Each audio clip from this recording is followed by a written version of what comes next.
is the purpose of your life. The purpose of God's call and election in your life. This is the great promise in the Bible that God calls you to obtain His kingdom and glory. मेरे लिए घर ऊंचा और ऊंचा बन रहा है प्रभु की उपस्थिति में। खुदा के हाथों बनाया हुआ घर तैयार हो रहा ऊंचाई में। मेरे लिए घर ऊंचा और ऊंचा बन रहा है प्रभु की उपस्थिति में।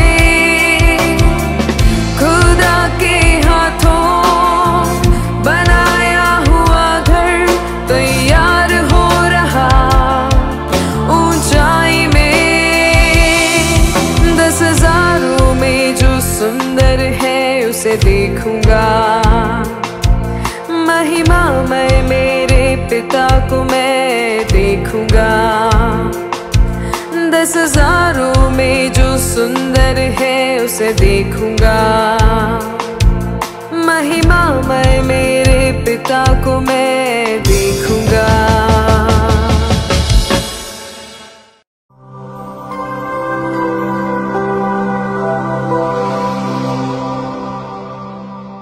Welcome to kingdom and glory of God. परमेश्वर के राज्य की ओर, उसके महिमा की ओर मेरे प्रिय सभी दर्शकों का मैं हार्दिक स्वागत करता हूं। परमेश्वर ने आपको इसलिए बुलाया उसके राज्य और उसकी महिमा को प्राप्त करने के लिए है। परमेश्वर का राज्य का अर्थ क्या है? द गवर्नमेंट ऑफ गॉड, यानी कि परमेश्वर का शासन। एक व्यक्ति अपने स्वयं के शासन को समाप्त कर यीशु मसीह की प्रभुता को स्वीकार कर परमेश्वर की शासन की ओर वापस आने पर वह परमेश्वर के राज्य में आ गया। परमेश्वर का राज्य उसी में आ गया। अब वह स्वयं ही परमेश्वर का राज्य बन गया। दूसरी बात, जब यीशु मसीह इस पृथ्वी पर वापस आएंगे, इस पृथ्वी के सभी शासनों को, प्रधानताएं और अधिकारों, प्रभुताओं को हटा करके इस पृथ्वी का शासन अथवा राज पिता परमेश्वर को सौंपेगा। यीशु मसीह इस पृथ्वी की छवि को ही बदलकर अपना शासन इस पृथ्वी पर आरंभ करने पर परमेश्वर का राज वास्तव में इस पृथ्वी पर प्रकट होगा। अपने 1000 साल शासन के पश्चात वर्तमान पृथ्वी और आकाश को हटा करके एक नई पृथ्वी और आकाश को बनाकर परमेश्वर द्वारा बनाया गया और स्थिर नींव वाला परमेश्वर का नगर नया यरूशलेम स्थापित कर परमेश्वर सभी युगों से बचाए गए परमेश्वर के संतानों के साथ मिलकर शासन शुरू करने पर अनंत राज्य आरंभ होता है। इस अनंत राज्य को प्राप्त करने के लिए ही परमेश्वर ने आपको बुलाया है। परमेश्वर ने आपको इसलिए बुलाया उसके राज्य को प्राप्त करने के लिए ही नहीं, बल्कि उसकी महिमा को प्राप्त करने के लिए है। परमेश्वर की महिमा का अर्थ क्या है? पवित्र ग्रंथ के इतिहास में परमेश्वर अपने आप को एक मनुष्य के इंद्रियों को समझने लायक अपने आप को प्रकट किया, तो उस दैवी प्रत्यक्षीकरण को बताया गया नाम है परमेश्वर की महिमा। The glory of God means the visible, tangible and the Audible presence of God. देखने वाला, छूने वाला और सुनने वाला परमेश्वर की उपस्थिति को ही परमेश्वर की महिमा कहते हैं। दूसरी बातों में कहें, परमेश्वर की जीवन की संपूर्ण प्रकटीकरण को ही परमेश्वर की महिमा, यानी कि परमेश्वर की महिमा का अर्थ परमेश्वर खुद ही है। The glory of God means God himself. एक परमेश्वर की संतान का वास्तविक अधिकार और आशीष इस पृथ्वी की कोई भी आशीष नहीं है। स्वर्ग में प्राप्त होने वाला कीमती मुकुट और पदवियां, नए यरूशलेम में प्राप्त होने वाला कीमती भवने कुछ भी उसके वास्तविक आशीष और अधिकार नहीं। एक परमेश्वर की संतान की वास्तविक आशीष और अधिकार परमेश्वर खुद ही है और उसकी महिमा है। पवित्र ग्रंथ के सभी उपदेशें ये दो बातों पर आधारित होकर ही है परमेश्वर ने प्रकट किया है। एक बार फिर इस परमेश्वर की महिमा की ओर, परमेश्वर की राज्य की ओर मैं आप लोगों की स्वागत करता हूँ। नरक में जीने वाले के अंदर परमेश्वर का जीवन अथवा परमेश्वर की महिमा बिल्कुल न होने के कारण उसके नकारात्मक सभी विकार पूर्ण रूप से प्रकट होता है। मैंने आपसे स्पष्ट रूप से कहा हुआ है, एक मनुष्य के अंदर में, उसकी आत्मा में, उसके मन में, उसकी शरीर में परमेश्वर अपने जीवन से, अपनी महिमा से यदि नहीं भर जाता है, वह पूर्ण नहीं बनता है। उसकी कोई भी आवश्यकताएं, मानसिक, विकार संबंधी और आत्मिक, शारीरिक कोई भी आवश्यकताएं उसकी पूर्णता में वह अनुभव नहीं कर सकता। अब नरक में परमेश्वर की उपस्थिति बिल्कुल उपस्थित नहीं है करके मैंने बताया है। स्वर्ग में जीने वाला परमेश्वर की उपस्थिति में जीकर परमेश्वर का ही अनुभव करता है। नरक में जीने वाले के लिए परमेश्वर की उपस्थिति बिल्कुल ना अनुभव करने के कारण नरक के उसके जीवन सबसे ज़्यादा असहनीय होता है। यही नहीं, शैतान, उसके साथ गिरा हुआ दूत लोग और दुष्ट आत्माएं नरक में मौजूद रहता है। सच्चाई में परमेश्वर नरक की सृष्टि इसलिए किया, लूसीफर और उसके साथ गिरा हुआ दूत लोगों के लिए है। आज इस पृथ्वी पर शैतान और उसके दुरात्माएं काम करने पर भी उनकी क्रूरता, उनकी दुष्टता वह पूर्ण रूप से प्रकट नहीं होता है, क्योंकि इस पृथ्वी पर परमेश्वर की उपस्थिति है। पवित्र आत्मा वह इस पृथ्वी पर काम करता है। पवित्र आत्मा को पाया हुआ परमेश्वर की कलीसिया इस पृथ्वी पर होने के कारण शैतान की क्रूरता, उसकी दुष्टता उसके पूर्ण पैमाने पर पृथ्वी पर प्रकट नहीं होता। किंतु नरक में परमेश्वर की उपस्थिति बिल्कुल न होने के कारण शैतान की दुष्टता और क्रूरता उसके पूर्ण रूप में वहां पर प्रकट होता है। उस शैतान के साथ जीने वाले मनुष्य की हालात हमारी कल्पना करने से भी परे हैं। यानी कि पानी में जीने वाला एक मछली को पकड़ करके जलने वाली जमीन पर डालें तो उसकी स्थिति क्या होगी, वही स्थिति ही नरक में जीने वाला एक व्यक्ति की स्थिति। यही है दूसरी प्रकार का अनंत जीवन। तब नरक में जीने वाला व्यक्ति नहीं मरता है, किंतु नरक में जीने के लिए मृत्यु है करके पवित्र ग्रंथों में कहता है, यानी कि अनंत मौत है करके पवित्र ग्रंथ में कहता है। ऐसा है तो अनंत मौत का अर्थ क्या है? अनंत मौत का अर्थ है परमेश्वर से, यानी कि परमेश्वर की उपस्थिति से हमेशा के लिए अलग होकर परमेश्वर के जीवन के बिना नरक में जीने को ही है अनंत मौत है करके पवित्र ग्रंथ सिखाता है। इस अनंत मौत नामक दंडन मनुष्य के पाप के बदले में दिया गया था। ऐसा न्याय करने के पीछे कारण क्या है? वह परमेश्वर की पवित्रता है। व्यक्त करता हूं, पवित्र ग्रंथ में परमेश्वर की पवित्रता के बारे में स्पष्ट रूप से प्रकट करता है। परमेश्वर के गुण विशेषों में सबसे महत्वपूर्ण गुण के बारे में बताया गया है, उसकी पवित्रता है।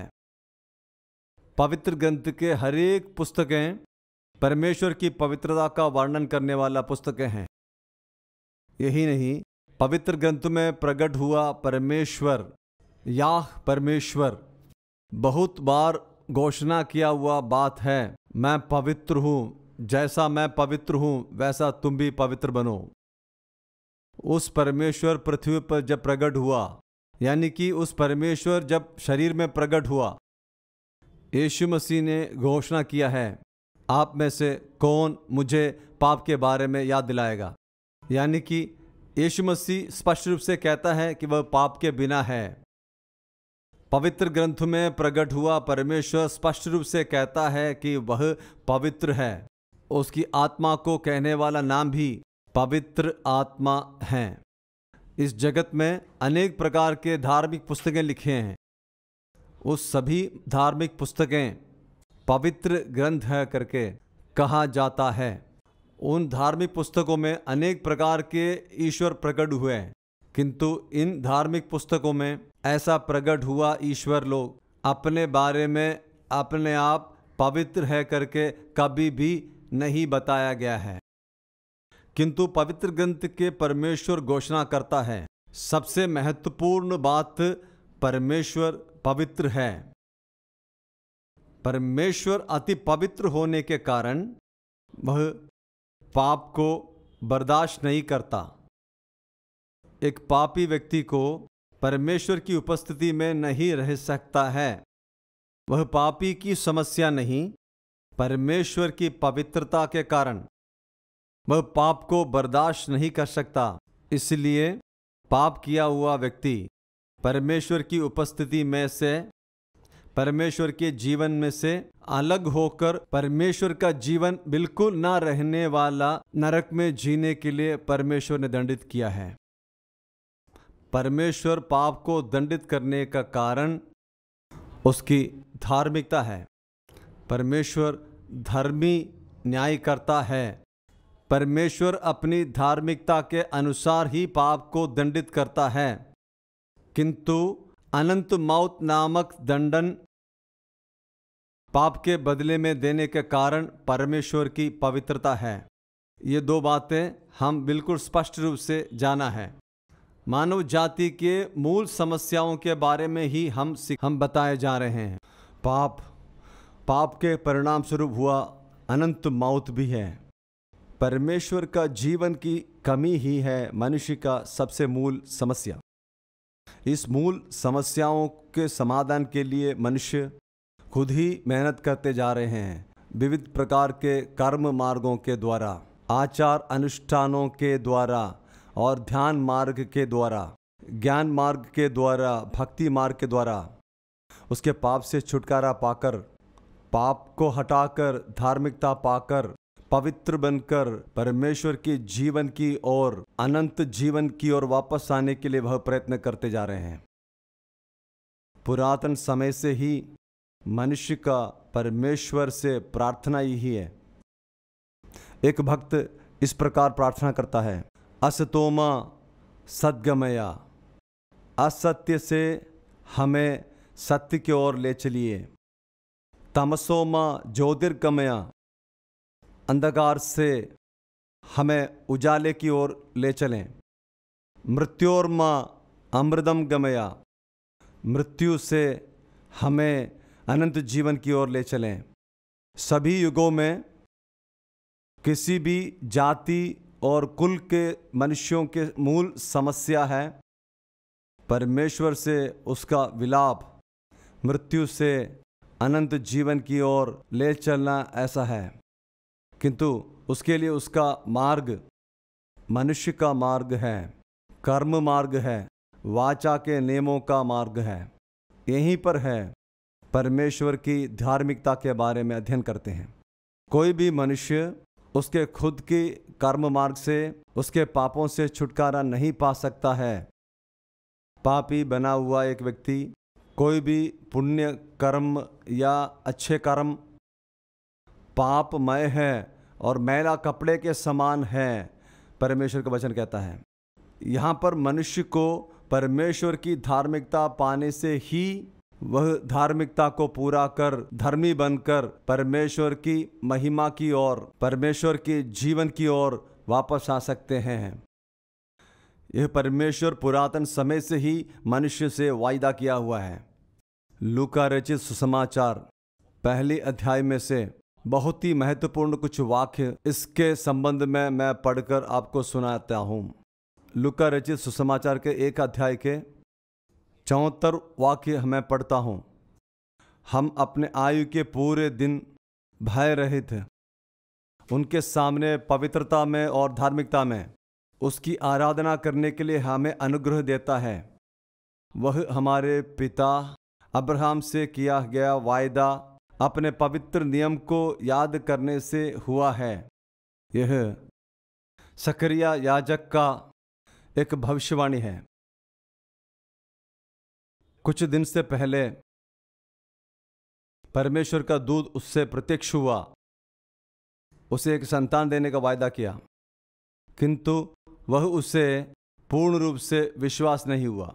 इसलिए कुछ समय के लिए उसका बोलने की सामर्थ्य परमेश्वर ने रोका। अब उसे एक संतान उत्पन्न हुआ। उस बेटे का खतना करने के लिए वे इकट्ठे आए हैं। उस समय परमेश्वर उसके मुंह को खोलकर अपने पवित्र आत्मा को देकर वह कुछ भविष्यवाणियां किया है। वहाँ इस प्रकार कहता है, हम अपने आयु के पूरे दिन भय रहित उनके सामने पवित्रता में और धार्मिकता में आराधना करने के लिए हमें अनुग्रह देता है। वह हमारे पिता अब्राहम से कहा गया वायदा, उसके पवित्र नियमों को याद करने के कारण अब 71 वाक्य में अपने भक्त दावीद के गृह में हमें उद्धार की सींग को उठाए हुए हैं।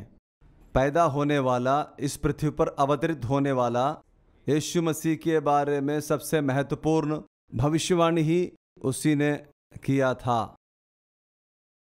दावीद के गृह में परमेश्वर हमें एक उद्धार की सींग को उठाया हुआ है, वह यीशु मसीह ही है। मानव जाति को उनके अपने पापों से बचाने के लिए ही यीशु मसीह पृथ्वी पर अवतरित हुआ। मानव जाति को परमेश्वर की धार्मिकता दान में देकर उसे धर्मी बनाकर उसके पापों को समाप्त कर निरपराधी मानते हुए उसे धर्मी बनाकर उसे पवित्र बनाकर परमेश्वर की जीवन की ओर, अनंत जीवन की ओर वापस लेके जाने के लिए ही यीशु मसीह पृथ्वी पर आया।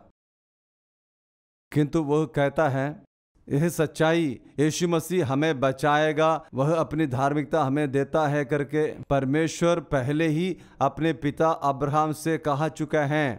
उस वाक्य को पढ़ता हूँ, हम आयु के पूरे दिन भय रहित उनके समक्ष पवित्र में और धार्मिकता में उनकी उपासना करने के लिए हमें अनुग्रह देता है। हमारे पिता अब्राहम से किया गया वायदा और अपना पवित्र नियम याद किया हुआ है।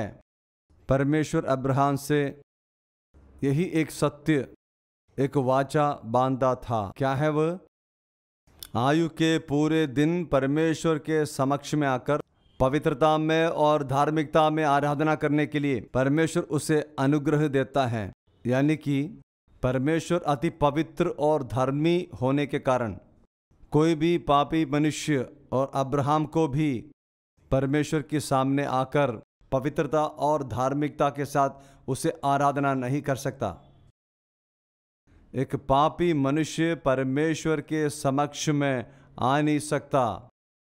उसे डर होता है, परमेश्वर की उपस्थिति उसे डरावने वाला अनुभव होता है। अब्राहम से लेकर परमेश्वर को ढूंढने वाले किसी भी व्यक्ति परमेश्वर के सामने नहीं आ सकता था। यहूदियों के लिए आलय होता था, मंदिर के अंदर भाग में परमेश्वर की महिमा उपस्थित रहता है, किंतु कोई भी व्यक्ति परमेश्वर की उपस्थिति के सामने नहीं आ सकता था, साल में एक बार उनके महायाजक होम बलि करके होम बलि के रक्त को लेकर परमेश्वर की उपस्थिति में आने पर डर और कांपते हुए आता है, क्योंकि वह पवित्र और धर्मी नहीं है। इस प्रकार कोई भी मनुष्य अति पवित्र और धर्मी परमेश्वर के सामने आकर उसकी आराधना नहीं कर सकते थे। परमेश्वर वायदा करता है, मैं दावीद के गृह में उद्धार की एक सींग को उठाएगा। यही यीशु आपको उद्धार धार्मिकता दान में देंगे। वही यीशु आपको पवित्रता दान में देंगे। उस दिन आप लोग बिना डर के मेरे सामने आकर के पवित्र हजूरी में अनुग्रह के सिंहासन में आकर पवित्रताई में और धार्मिकता में आराधना कर सकते हैं।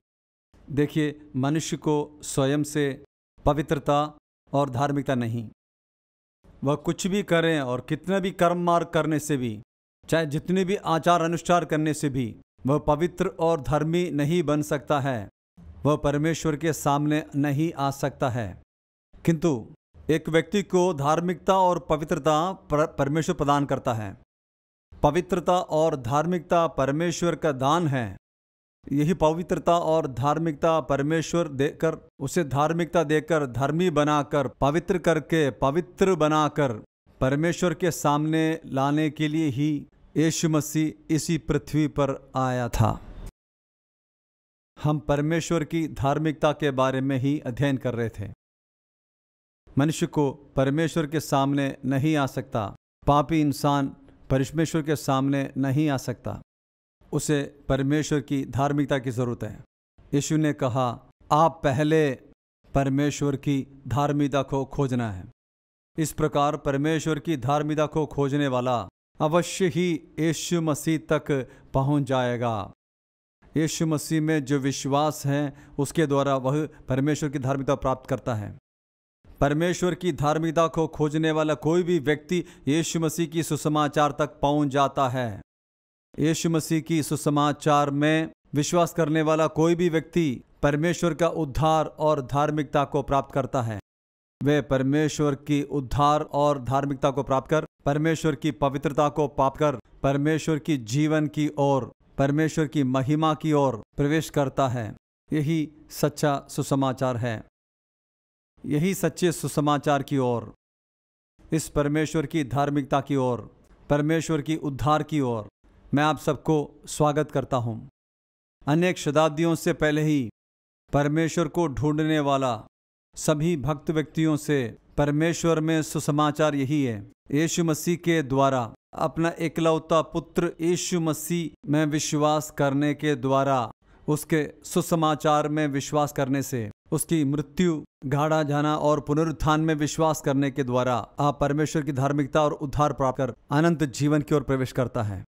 किंगडम एंड ग्लोरी मिनिस्ट्रीज के अफ्रीकन मिशन की ओर मेरे सभी माननीय दर्शकों का हार्दिक रूप से स्वागत है। अफ्रीका, 54 देश, लगभग 3000 भाषाएं, प्राकृतिक संसाधनों से संपन्न दुनिया का दूसरा सबसे बड़ा महाद्वीप, राजनीतिक अस्थिरता और आंतरिक युद्धों के कारण बर्बाद होते देश, कष्टों को झेलने वाला जनसमूह, आंतरिक युद्धों के कारण शरणार्थी बनकर रहने वाले 44 लाख से अधिक शरणार्थियों के मध्य में और स्थानीय लोगों के बीच में सेवकाइयां जारी है। ये लोग अभी भी बलात्कार और युद्ध के भय और चिंता में जी रहे हैं। इन लोगों के समूह को पॉलिथीन विभाजित और मिट्टी की झोपड़ियों में रहने के लिए छोड़ दिया जाता है।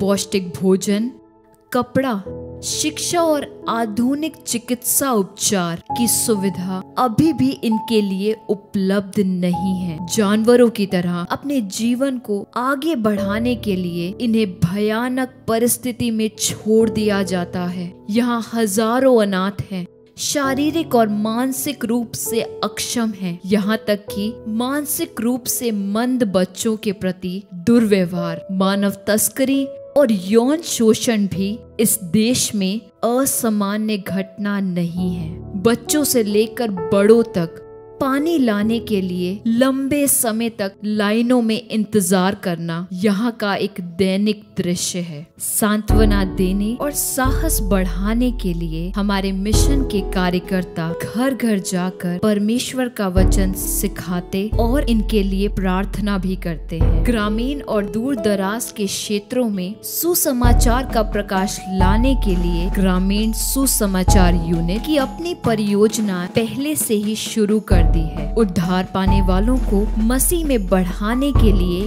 गांव की कलीसियाएं मिशनरियों को विभिन्न अफ्रीकी देशों में भेजने के लिए बाइबल के प्रशिक्षण केंद्र, मानसिक रूप से कमजोर बच्चों के पुनर्निर्वास के लिए विशेष स्कूल, मुफ्त शिक्षा वाले प्राथमिक विद्यालय, अनाथ और गरीब बच्चों के लिए बच्चों का गांव। इसके अलावा हम नई परियोजनाओं के विस्तार और आरंभ करने की प्रक्रिया पर हैं, जैसे कि प्रत्येक गांव में एक प्राथमिक विद्यालय, बोरवेल, प्राथमिक स्वास्थ्य केंद्र, हर जिले में एक विशेष स्कूल, व्यावसायिक प्रशिक्षण संस्थान और बोरवेल इकाइयां। आपको भी इन परियोजनाओं में भाग लेने के लिए आमंत्रित किया जाता है। आप बच्चों के गांव, विशेष स्कूल, बाइबल स्कूल में से किसी एक को प्रायोजित कर सकते हैं। आप एक या अधिक मिशनरियों का समर्थन भी कर सकते हैं। आप हमारे साथ ग्रामीण चर्च भवन निर्माण, प्राथमिक स्वास्थ्य केंद्र, बोरवेल या बोरवे यूनिट में भागीदार हो सकते हैं। यदि आप एक विशेष शिक्षक, व्यावसायिक प्रशिक्षक, चिकित्सा पेशेवर या शिक्षक हैं, तो आपकी मदद की सख्त जरूरत है। आपके पास इस मिशन क्षेत्र में जाने और सेवा करने का अवसर है। यदि आप अपनी खुद की सेवकाई करने का दर्शन रखते हैं, तो हमारा एनजीओ आपको सभी आवश्यक कानूनी सहायता देने के लिए तैयार है। शब्दों से परे बर्बादी की हालत में रहने वाले हमारे सहजीवियों, साथियों की उन्नति और सहायता के लिए आए हम मिलकर काम करें। नया यरूशलेम नगर मेरा भवन है, तेरी महिमा की संपूर्णता का वारिस हूँ। नया यरूशलेम नगर मेरा भवन है, तेरी महिमा की संपूर्णता का वारिस हूँ।